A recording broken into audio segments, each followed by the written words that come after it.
बघूयात पुढची बातमी। सांगली जिल्ह्यातील उमदी नजीक सोनलगी गावामध्ये गॅसचा स्फोट झाल्यानं एका 15 वर्षीय मुलाचा जागीच मृत्यू झालाय, तर त्या मुलाची आई गंभीररीत्या जखमी आहे। सोनलगी गावात कोळी कुटुंब राहतं।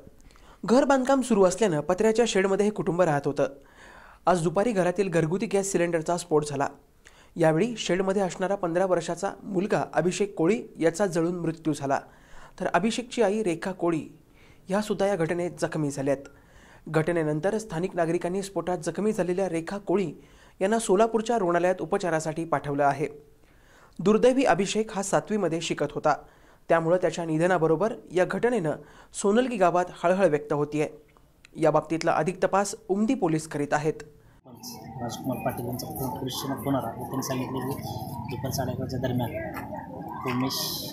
कामेश कोळी यांच्या घरी गॅसचा स्फोट होऊन आग लागलेला आहे, आणि त्यामध्ये त्यांचा मुलगा अभिषेक कामेश कोळी 15 वर्ष हा मयत झालेला आहे, आणि त्यांची पत्नी रेखा कामेश कोळी ही जखमी झाली आहे। त्या जखमीला सोलापूर येथील रुग्णालयात घेऊन जात असं कळलं नाही लागलीच। Bureau report, SBN Marathi.